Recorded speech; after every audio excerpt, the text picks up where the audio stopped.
দীর্ঘ প্রতীক্ষার অবসান, খুলতে চলেছে উচ্চশ্রী পোর্টাল, জানালো পর্ষদ। দীর্ঘদিন বন্ধ রয়েছে রাজ্যের উচ্চশ্রী পোর্টাল, যার মাধ্যমে শিক্ষক শিক্ষিকারা অনলাইনে বদলির আবেদন জানাতে পারতেন। কিন্তু পোর্টাল বন্ধ থাকার কারণে শিক্ষক শিক্ষিকাদের বদলির প্রক্রিয়া বন্ধ রয়েছে। খুব শীঘ্রই এই উচ্চশ্রী পোর্টাল খুলে দেওয়া হবে বলে সোমবার আদালতে জানিয়েছে প্রাথমিক শিক্ষা পর্ষদ। তবে কবে নাগাদ খুলতে পারে উচ্চশ্রী পোর্টাল তা জানতে চেয়ে এবার রাজ্যের কাছে সেই তথ্য তলব করেছে কলকাতা হাইকোর্ট। চলতি বছরের আগস্ট মাসেই ফের মামলার শুনানি হবে। আগেই প্রাথমিক শিক্ষকদের বদলির আবেদন অফলাইনে করা যাবে বলে নির্দেশ দিয়েছিল কলকাতা হাইকোর্ট, কিন্তু প্রাথমিক ছাড়া বাকিদের বদলির ক্ষেত্রে কোনো সিদ্ধান্ত হয়নি। সোমবার বদলি সংক্রান্ত মামলায় প্রাথমিক শিক্ষা পর্ষদের আইনজীবী জানায়, অফলাইনে বহু বদলি সংক্রান্ত আবেদন জমা পড়েছে, সেগুলি কার্যকর করতে একাধিক তথ্য প্রয়োজন।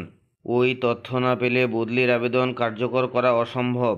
সে কারণে উচ্চশ্রী পোর্টাল খুলে দেওয়ার জন্য রাজ্যের কাছে আবেদন জানিয়েছে পর্ষদ, কিন্তু সেই আবেদনের প্রেক্ষিতে রাজ্যের তরফে এখনও কোনো জবাব মেলেনি। পর্ষদের কাছ থেকে এই বক্তব্য শোনার পরই বিচারপতি অমৃতা সিনহা নির্দেশে জানায়, কতদিনের মধ্যে উচ্চশ্রী পোর্টাল খোলা হবে সেই সংক্রান্ত তথ্য জানাতে হবে পর্ষদকে। এরপর বদলি সংক্রান্ত মামলাগুলির বিষয়ে সিদ্ধান্ত নেবে আদালত। যে কোনো আপডেট আসলে আমি আপনাদের শেয়ার করি।